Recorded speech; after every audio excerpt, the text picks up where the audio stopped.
The Middle East geopolitics has just been doused with a bucket of ice-cold water, not from the smoking gun barrels in the Gaza Strip, nor from the ballistic missiles from Iran, but it came from the cold heads at the Kremlin, Dmitry Medvedev. The figure nicknamed the most ruthless guillotine on the chessboard of Tsar Putin's power has just unleashed a shocking, direct, and death-filled execution manifesto, permanently wiping out the entity of Israel if it dares foolishly step over the final red line. This is no longer empty diplomatic muscle-flexing shows. It is the roar of the Russian bear when its fury has reached its peak. The usual arrogant and contemptuous demeanor of Donald Trump has completely vanished and been replaced by a pitifully suffocating awkwardness. The lights at the Pentagon have never been turned off. Emergency meetings are taking place throughout the night in utmost panic upon realizing that America's shield is no longer strong enough to protect Tel Aviv from a systematic destruction from the north. The old world order is being torn apart. But is this just a sharp deterrent drama? Or has Russia really put its nuclear missile complexes into direct combat readiness? Why does a Donald Trump who is famously tough have to back down before the deputy of the Kremlin? And most importantly, what horrifying scenario is the Pentagon hiding in the emergency situation room? Today's video from Wider Meaning will not stop at surface-level news lines. We will dissect the 7 strategic vital points in this unprecedented confrontation. From the death sentence that Medvedev has just pronounced on Tel Aviv, the cracks in the US-Israel alliance, to the moment when the red line has gradually been stepped over. The formation has been set. The cards have been flipped. Do not take your eyes off the screen because what you are about to hear next will completely change your thinking about the World War III situation that is approaching. Dear viewers, following Wider Meaning, before we go into detailed analysis, please like and subscribe to the channel so as not to miss any important videos with global economic movements. Part 1. The death sentence from the Kremlin when the guillotine enters the game. Geopolitics absolutely has no gaps for sleepwalkers. And Dmitry Medvedev has just doused a bucket of ice-cold water on the feverish minds in Tel Aviv, when the demon of a great conflagration of a total conflict engulfing the Middle East, the former Russian president, the one nicknamed the guillotine blade for his razor-sharp and chilling statements, has officially overturned the last diplomatic banquet table. His statement is not just a warning. It is a death sentence written in red ink on the world power chessboard. Moscow has run out of patience, and when the Russian bear stops growling and starts baring its fangs, that is the moment the old order must collapse. In a steel-hard message issued from the Kremlin, Medvedev has used language of unprecedented destructive nature. He affirmed that any action exceeding Russia's tolerance limit in the region will be responded to with firepower equivalent to the Stone Age. Look straight at the essence of this statement. It is no longer complaints about international law or the usual deep concerns at the United Nations. This is the position of a person in charge of the great game, a supreme judge holding the hammer of fiery justice, ready to crush any entity daring to approach the core interests of Moscow. Why the guillotine? Because in Medvedev's dictionary, the concept of cowardly restraint absolutely does not exist. He only talks about leveling and executing. This death-filled phrase aims straight at the core infrastructure, at the very lifeblood of Israel's survival, the darling child that the West has pampered and protected. In Russia's combat mindset, the red line is not a faint mark on the sand for politicians to bargain over. It is a slow-burning fuse leading straight to the nuclear powder magazine. Medvedev's first public naming and pointing at Tel Aviv as a priority target for deadly strikes has sent a horrifying psychological earthquake down the entire NATO bloc. It breaks the trust and the invulnerability that Israel has painstakingly built over many decades. Let us dissect the execution power hidden behind this death-filled verdict. Russia is not just making empty threats. Moscow possesses the most ruthless execution tools that humanity has ever created, from intercontinental ballistic missile complexes to hypersonic systems. Kinzhal's capable of penetrating the most sophisticated air defense networks of Israel. When Medvedev declares leveling, the world understands that the coordinates in Tel Aviv, Haifa, or the strategic air bases of the IDF are already firmly within the sights of Russian military satellites. This is an all-in card. Moscow is sending a message that could not be clearer. If Israel continues to play the role of America's Trojan horse to sabotage Russia's influence in the Middle East, the price to pay will be the entire national destiny. Medvedev's appearance in the role of the enforcer is not a random move. While Tsar Putin holds the position of a superior, silent, and majestic strategist at the pinnacle, Medvedev is the one directly executing the heaviest psychological strikes, driving them straight into the opponent's nervous system. He is the embodiment of a Russia that has shed all fear, an entity that is stubbornly completely immune to the West's punitive sanctions or cowardly isolation. Medvedev's stylistic transformations in language, sometimes heavily philosophical and cruel, sometimes reeking of gunpowder, have completely crushed the resistance of Western loudspeakers, who are helplessly struggling to soothe public opinion. This Russian way of thinking is not just ordinary deterrence. It is a psychological invasion of warfare. The verdict that Moscow issues is essentially a noose, slowly tightening around Tel Aviv's right to self-determination. Israel has always been a master of the art of preemptive strikes, always using surprise and speed to impose the rules of the game. But when Russia erects this invisible no-go wall, all of the IDF's combat algorithms become outdated. Every military action of Israel from now on will have to be placed under the scrutiny of the Kremlin. Just one misstep in calculation, one deviant missile trajectory touching the red line in Syria or the shadow of Tel Aviv, threatening Moscow's core interests, and the guillotine will immediately open fire. Russia does not need to send an ultimatum.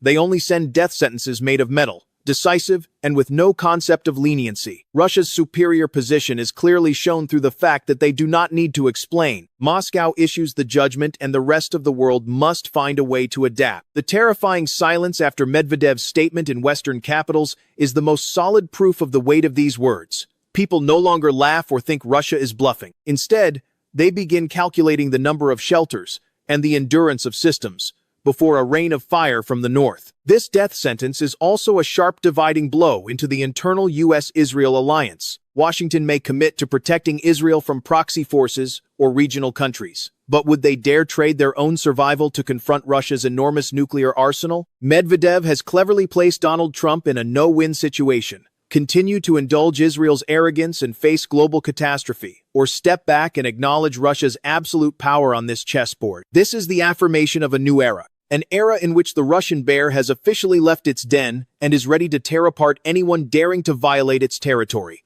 Medvedev is not just speaking for fun. He is drafting a new chapter in world military history with gun barrels pointed straight at Tel Aviv. This is combat reality at the highest level. Using might to subdue, using ruthlessness to deter, and using position to decide the fate of an entire region in flames. The game is over. Tel Aviv. The guillotine is ready, and Moscow's red line is now the boundary between existence and nothingness. Part 2. The red line being trampled.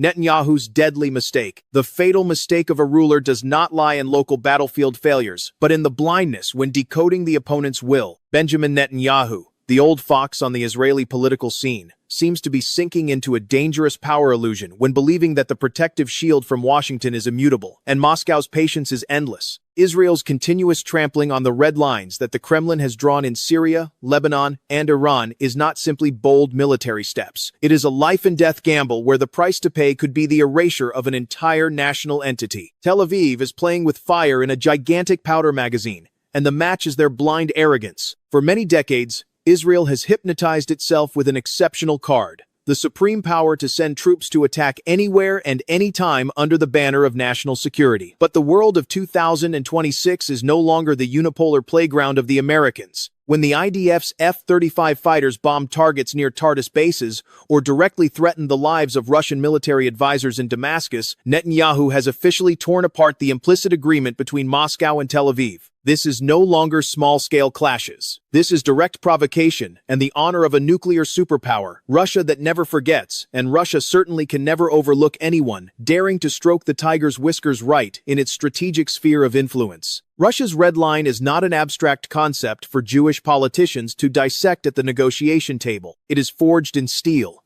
built with the blood and bones of soldiers, and guaranteed by the position of a superpower that is reshaping the global order. Netanyahu has made a mistake of the century by naively believing that Vladimir Putin would continue to turn a blind eye in exchange for cheap and fragile stability. Russia's combat reality lies in always stepping back one step to observe. But when advancing, it will be a lethal pounce. Israel's attacks on Iran's infrastructure, the strategic link maintaining the bloodline of equipment for Russia's campaign, is precisely the act of cutting off Moscow's arm. And the guillotine Medvedev appears for nothing other than to execute punishment for the one daring to do that. Look at what is called the transformation in Netanyahu's tactics. On one hand, he tries to borrow Donald Trump's shadow to intimidate the North. On the other hand, he uses overwhelming firepower to crush the South. But Tel Aviv has made an elementary mistake by forgetting the immutable law of geopolitics. The truly strong do not need to show off by bullying the weaker. The truly strong is the one capable of deciding the fate of other strong ones. Russia is that one.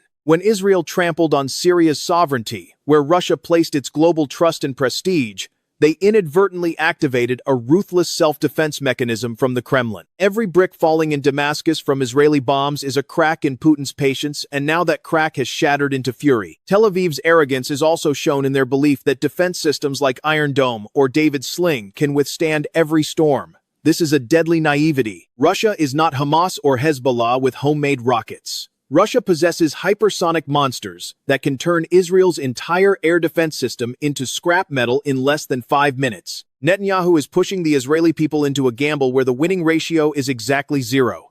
Trampling on the red line does not make Israel safer. It only makes them a priority target on the destruction list of a military entity hundreds of times stronger. The position of a superpower like Russia never lies in humble explanations or justifications. Moscow does not apologize, and the Russian bear certainly has no obligation to explain to anyone. Medvedev's statement is the affirmation that from now on the rules of the game are written by Russia. Netanyahu, instead of stepping back to salvage the situation, continues to sink deeper into crazy military campaigns in Lebanon, hoping that a quick victory will force Moscow to accept the fait accompli. But that is the mindset of a mercenary, not the mindset of a great strategist. Israel ignoring warnings from the direct military communication channel between the two countries is the final nail in the diplomatic coffin. Netanyahu's mistake also lies in underestimating the Russia-Iran relationship. In Tel Aviv's eyes, Iran is a threat that needs to be eliminated. In Moscow's eyes, Iran is an irreplaceable partner in the confrontation with Western hegemony. When Israel attacks Iran, they are not only attacking Tehran, they are attacking the strategic backbone of Russia. This is why this red line is burning so fiercely this time. Medvedev does not speak for Iran. He speaks for the core interests of Great Russia. Anyone daring to weaken Russia's ally at this boiling point is considered a direct enemy of the Kremlin. The sharpness in the wording of the verdict that Moscow issues lies in the fact that it not only targets the Israeli army, but directly targets Netanyahu's seat of power. Russia understands that pressure from a nuclear superpower will create a political earthquake right in the heart of Tel Aviv. Voices opposing too deep involvement in Russia's war are beginning to emerge in the Israeli cabinet. Netanyahu is being isolated not only by traditional enemies but by his own foolishness in daring to challenge a force that even the Americans must respect. In this life-and-death chess game, Russia is not preparing warnings. They have already prepared a menu of destruction. The red line has long escaped from empty diplomatic concepts to become a blazing fire barrier. Israel has arrogantly stepped over it, and now they are forced to face a cruel reality. There is no way back for the one daring to insult the dignity of the Russian bear. The art of combat requires a cool head to know the stopping point, but Netanyahu is madly stepping on the gas on the one-way road, leading straight down the abyss. When Moscow's geopolitical guillotine has been swung, every defense or justification becomes meaningless noise. Tel Aviv is trembling at the threshold of a comprehensive disaster. A doomsday scenario that their own blind arrogance has meticulously created. Part 3. Donald Trump's Panic, the Nightmare of World War. If there is any figure in this world who always trusts his ability to read opponents and arrange unimaginable political deals, it is Donald Trump. However, before a fiery Dmitry Medvedev and a Vladimir Putin who is coldly silent, that confidence seems to have evaporated, giving way to an unprecedented state of chaos right at Mar-a-Lago residence and the West Wing of the White House. Trump is no longer the immovable giant on the power chessboard.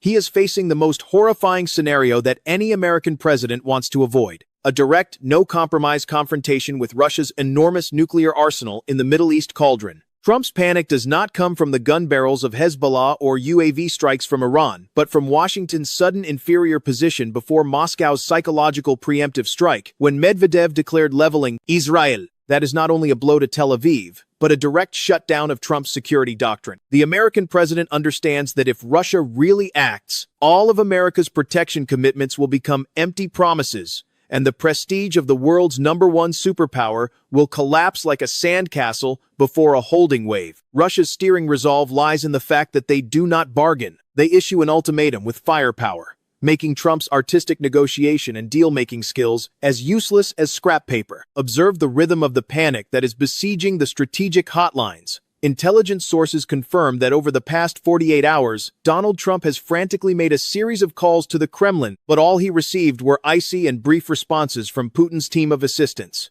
The Russian bear's silence is a high-dose poison aimed at Washington's nervous system. When the opponent does not bother to argue, it means they are ready to act. Trump, being a pragmatic person, fully understands that once Russia has mobilized RS-28 Sarmat complexes and 160 squadrons surrounding the area, every effort to soothe with words is just a hopeless delay of the nightmare. World War III is no longer a fantasy movie on Netflix. It is present in every gasping breath of American national security advisors. Trump is afraid, and this fear is completely grounded. If he abandons Israel, he will be seen as a betrayer of allies, destroying all his political legacy. But if he leads the country into war to confront Medvedev, America will be dragged into a vortex of destruction where there are no winners, only piles of radioactive ashes. Russia's chess transformation has placed Trump in a perfect no-win trap, and every wrong step leads straight to the abyss. Russia's superior position is starkly depicted through the way they force Washington to frantically chase a script they themselves wrote. Trump once declared he would bring peace to the Middle East through strength, but now he is begging for restraint from an opponent that Trump has always looked down on. Medvedev's sharpness lies in choosing the most sensitive, vital point of the American president to strike. While Washington's internal affairs are still busy tearing each other apart in the quagmire of bipartisan fighting, the Kremlin guillotine has swung in midair. Trump and a cruel choice: either keep a bit of illusory honor or accept the demise of the core ally. The rhythm of this panic does not lie in loud statements, but in the humble shift in the White House's tone.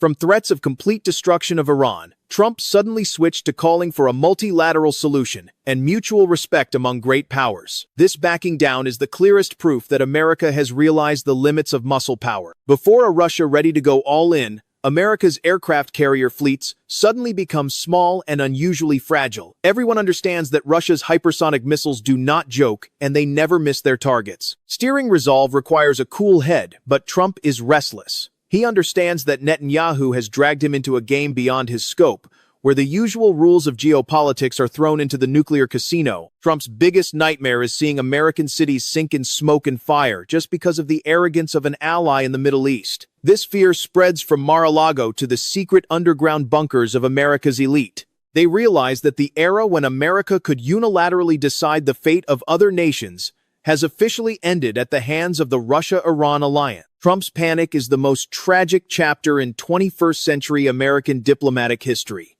It exposes the helplessness of a declining empire before the fierce rise of a new power pole. Russia is not only threatening Israel, Russia is teaching America a lesson about military humility. And when Donald Trump has to hold emergency meetings with generals in confusion, the whole world understands that the game has changed. And the one smiling victoriously on the pile of ashes of Western arrogance is none other than the brothers at the Kremlin. The new order has been established by the fear of the strongest and the decisiveness of the one daring to do everything. Trump may still have many tricks, but before Medvedev's blade, all those efforts are just the final struggles of a lost era. This war, right from the beginning, America has already lost in strategic thinking. Part 4. The Pentagon Emergency Meeting. Hot heads in the Situation Room. The lights at the Pentagon have never burned so extremely and tensely as tonight. When the coded lines about Medvedev's statement were decoded and placed on the table of the Joint Chiefs of Staff, an atmosphere thick with deathly chill enveloped the five-sided fortress. This is no longer routine briefings about moving a few battalions or supplying ammunition.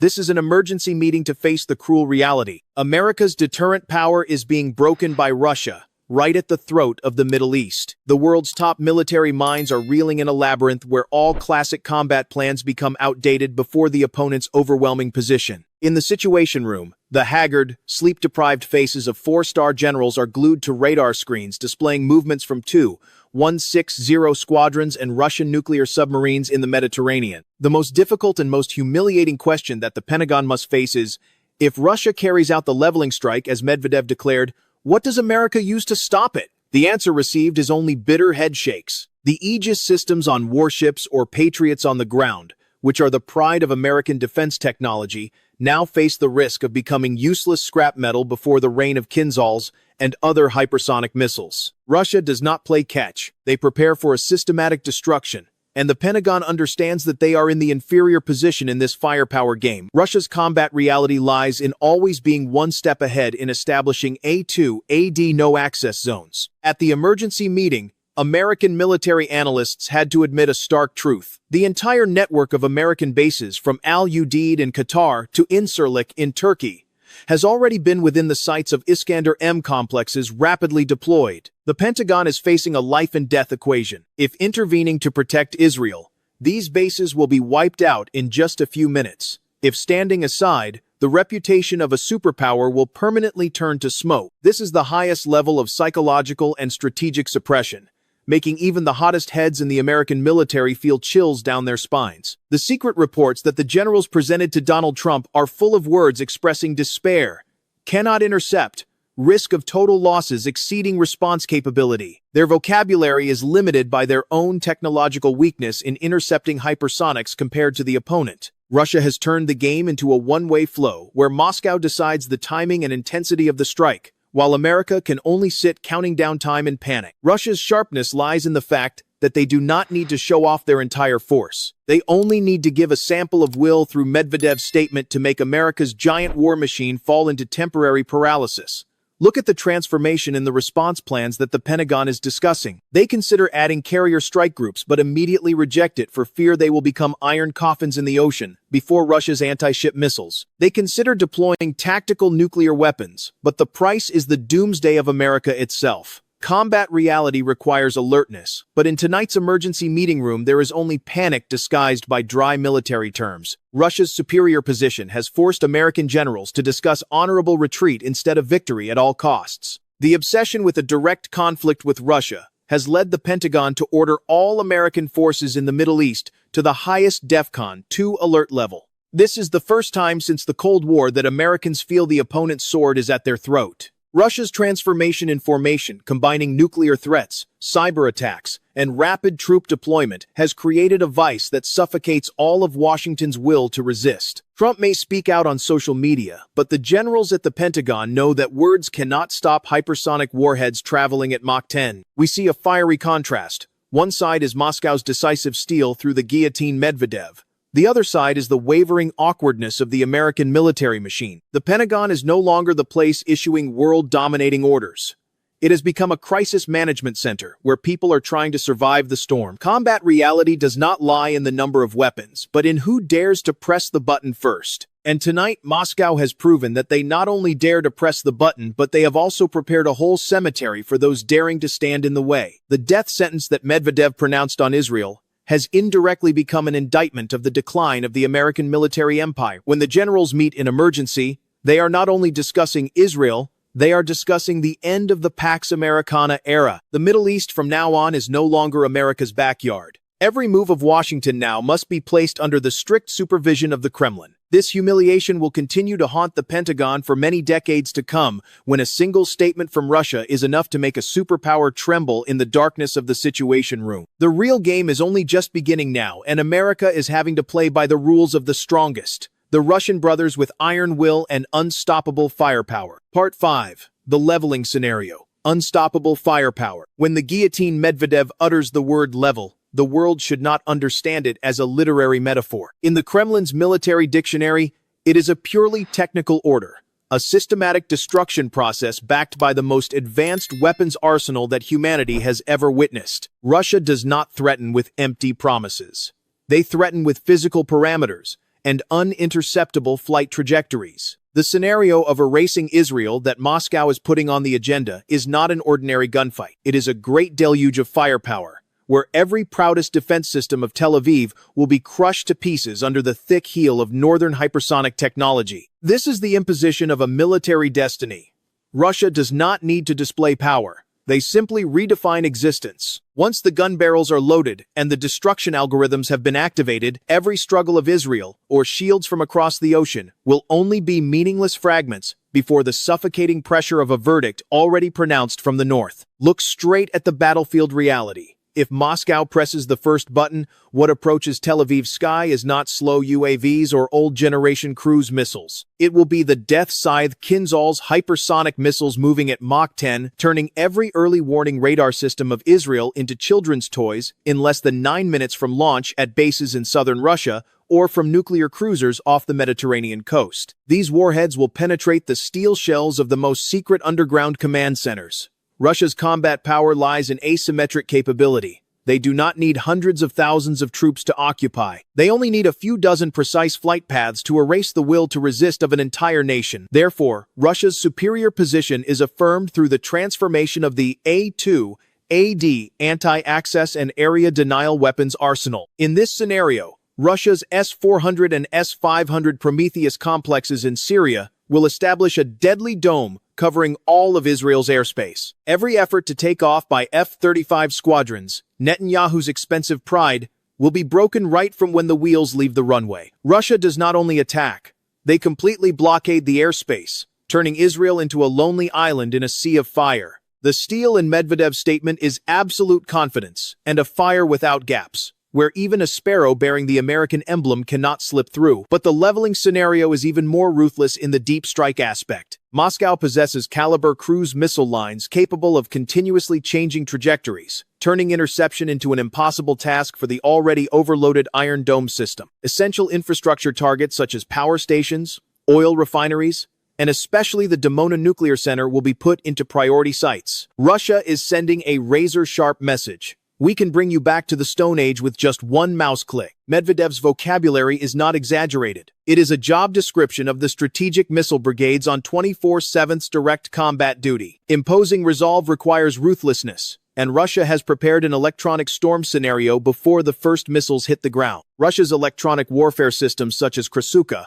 4, and Murmansk BN will roast the entire information, communication, and GPS positioning network of Israel. The IDF army will fall into a state of blindness and silence amid the firepower. This is the pinnacle of modern warfare art, defeating the opponent before they realize they are being attacked. The Pentagon fears precisely because they know that in such a high-tech confrontation, America is falling short before Russia's rapid breakthrough. The destruction melody of this scenario has no room for mercy. It is written in the language of thermobaric explosions and penetrating warheads. The position of the superior allows Russia to set cruel conditions. Either Israel stops and kneels before new agreements, or the Middle East map will miss a piece. Russia's transformation in formation from mobilizing quiet Boré-class submarines under the sea to strategic bombers in the stratosphere creates a vice with no escape. Every effort to call for help from Washington at this moment is like a cry for help in the void, when even the Americans themselves are trembling before the nuclear gift that Medvedev is always ready to deliver express. Medvedev's leveling scenario for Israel is proof that when firepower comes with iron will, every theory about the balance of power becomes ridiculous. Russia is ready for a game where they are the one who writes the rules, and also the one who ends it with unstoppable strikes. Israel and America are standing before a wall of fire that cannot be crossed, where every passing second brings them closer to the moment of complete collapse. The hide-and-seek game has ended, giving way to the era of dominant firepower. Part 6.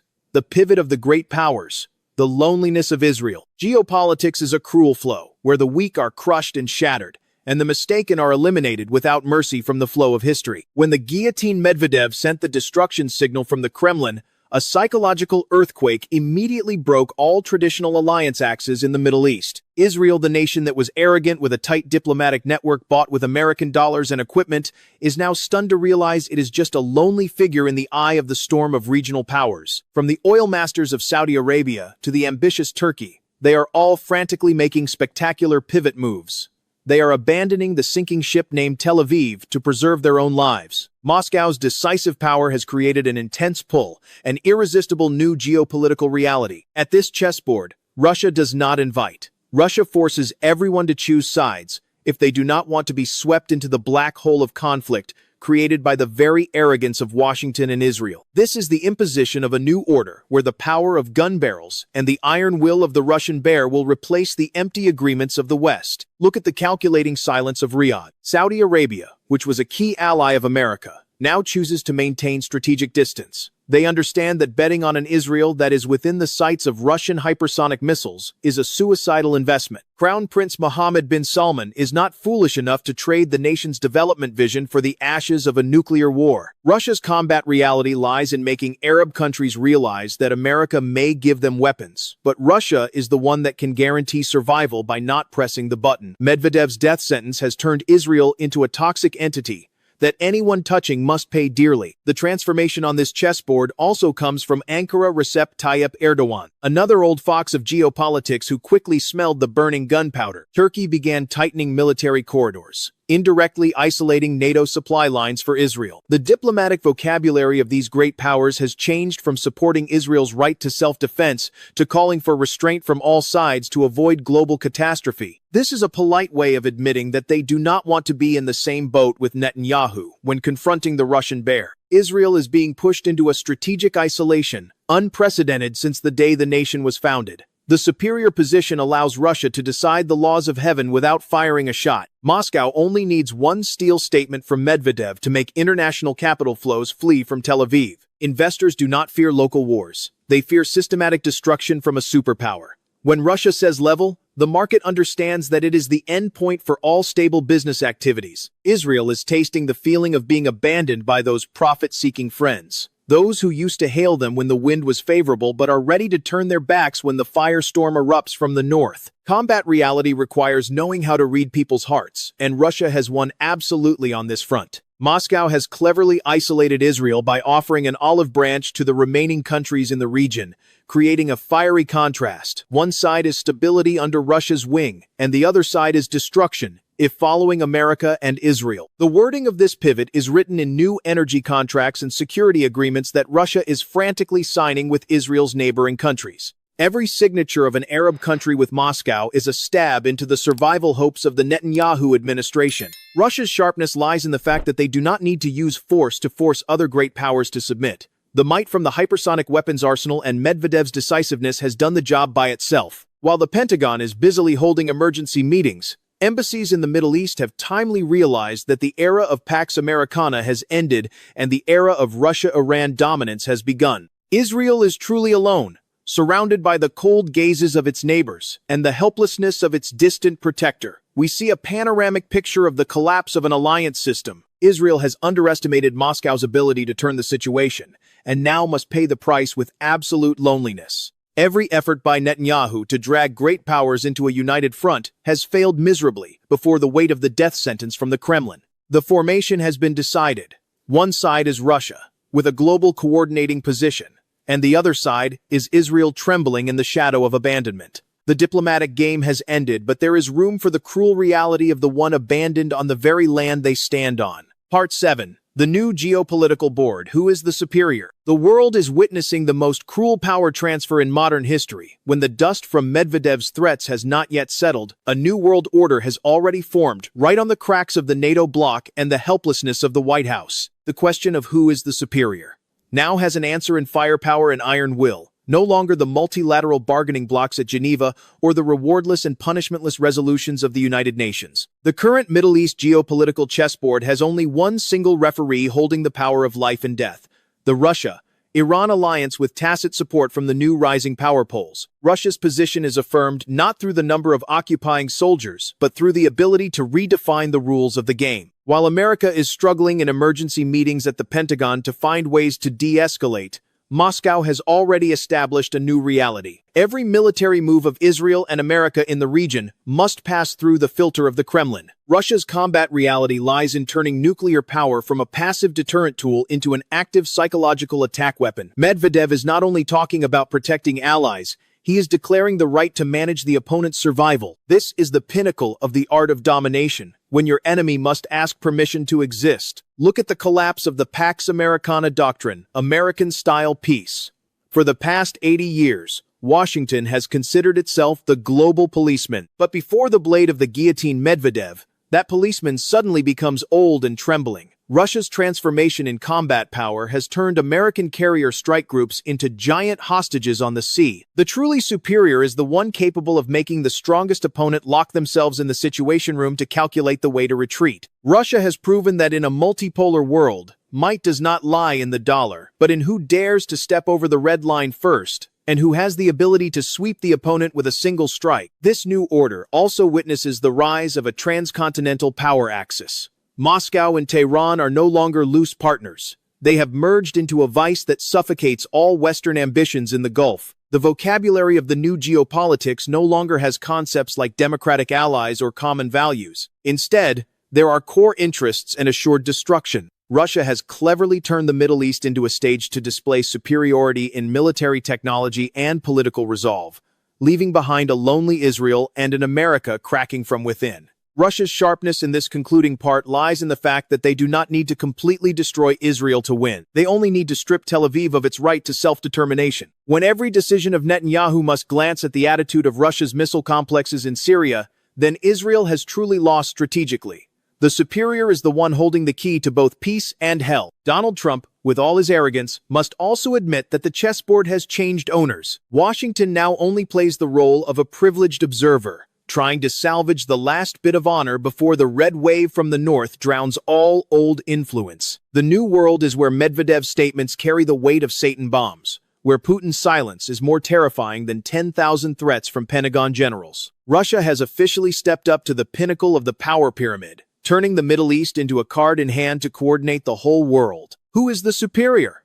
The answer is already too clear. It is the one daring to declare leveling the opponent and making the whole world hold its breath, waiting for the next action. The formation has been decided, and history will engrave the Russian brothers as those who have rewritten the definition of absolute power in the 21st century. The world is holding its breath, watching every heartbeat in the skies over Tel Aviv and Damascus. Medvedev's leveling threat is not just a shocking statement. It is a death knell for the arrogance of those who mistakenly believe that America's shield is invulnerable. In the game of giants, whoever dares to step over the red line of the Kremlin will have to face a cruel reality. Survival no longer lies in their hands. The emergency meeting at the Pentagon and Donald Trump's panic have exposed a stark truth. The era of Washington's sole dominance has officially ended. Now, all eyes are focused on the north, where the Russian brothers are directing this great game with iron will and unstoppable firepower. Will Israel step back to salvage the national destiny, or will it continue to plunge into the black hole of destruction? Will Donald Trump choose the humble diplomatic path, or will he bet all of America on a great war with no winner? The answer no longer lies in empty promises, but in the weight of the hypersonic missiles on direct combat duty. The New World Order is being rewritten with blood and fire. And here on the Wider Meaning channel, we will continue to accompany you in every breathless moment of history. Please hit subscribe, turn on notifications so as not to miss the most combat-real, sharp, and classy news bulletins about the world situation. Thank you for following. See you again in the next battles.